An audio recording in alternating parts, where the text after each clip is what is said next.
Bonjour, ça va? Hoje eu vou fazer esse videozinho aqui bem rapidinho para responder uma dúvida que eu recebi. Aliás, se tiver alguma dúvida, algum comentário, pode escrever para mim também. Eu vou até ler aqui para falar direitinho. Porque às vezes o D tem som de D e às vezes tem som de DU, né? Ok, então vamos lá. Nós não temos somente essas duas formas, nós temos na verdade três. Então vamos lá. Temos o DE, que se pronuncia fechadinho, tá? D, ainda é um E, mas se pronuncia fechado. D. Temos o DES, se escreve DES, mas se pronuncia mais aberto. D, tá? Então vamos comparar os dois. O primeiro que é DE, eu digo D. E o segundo que é DES, D. Então, D e D. Legal. E temos um terceiro que é o DU, certo? DU. Então a gente pronuncia DU. Então são três formas: DE, DES e DU. D, D e DU. Três formas. E aí você fala, Vera, mas como é que eu uso essas três formas? Quando que eu uso isso, né? Quando eu vou encontrar isso na minha frente, como é que eu vou saber? Então, olha só, vou dar um exemplo de cada um. Quando você tem o de, então, por exemplo, literalmente a frase um livro de francês, então, un livre de français, un livre de français, então a gente viu o uso do de, que é literalmente de francês, de português, de, né? Un livre de français. O segundo, que é o DES, D, ele marca o plural. Então, por exemplo, vamos supor que eu tenho aqui um substantivo no plural. Eu quero dizer livros, então eu vou dizer de livre, de livre, de livre. Ou cadeiras, de chaise, certo? Então ele tá, é um artiguinho ali para indicar o plural.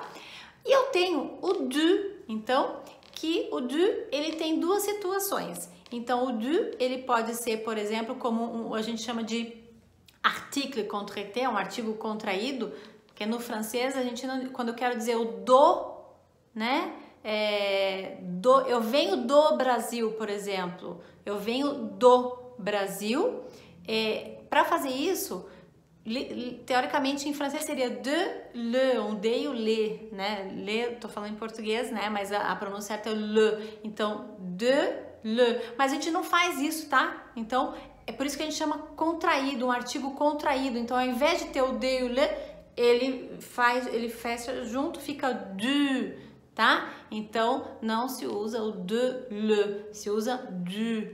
Então, por exemplo, eu venho do Brasil. Je viens du Brésil. Eu venho do Brasil. Je viens du Brésil. Na verdade, assim, eu venho do Brasil, eu venho de Portugal.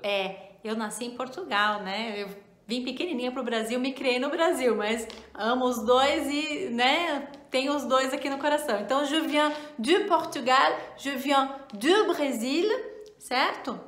Então, eu venho do Brasil, eu venho, né, de Portugal, je viens du Portugal, je viens du Brésil. É claro que outras situações a gente usaria uma outra palavrinha, ao invés de falar o do, né, eu usaria de, je viens de France, certo?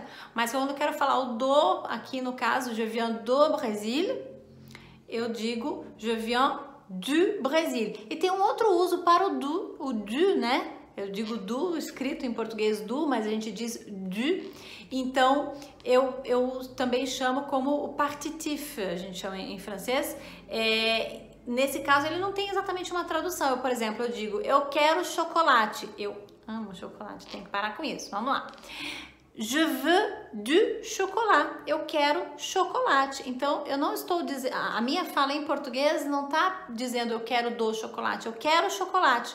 Mas em francês eu uso o partitif. Eu uso du ali. Então, eu uso je veux du chocolat. Eu quero chocolate. Tanto é que a pessoa que me ouve, ela pode perguntar chocolate? Então, quando ela faz isso em francês, ela pergunta du chocolat? Tudo bem? Vamos só revisar então, de e du, de, du. Vou dar as frases de exemplo. un livre de français, des livres, des chaises, livros, cadeiras, né? E je viens du Brésil, eu venho do Brasil, je viens du Brésil, ou eu quero chocolate. Je veux du chocolat. Je veux du chocolat. É um segundo uso para o du, ok? J'espère, né? Espero que tenha sido uma boa explicação. Se por acaso ainda ficou alguma dúvida, vocês podem me escrever. Você pode me escrever. A outra pessoa que também me mandou essa dúvida, se ainda não ficou muito claro, pode me escrever. À très bientôt!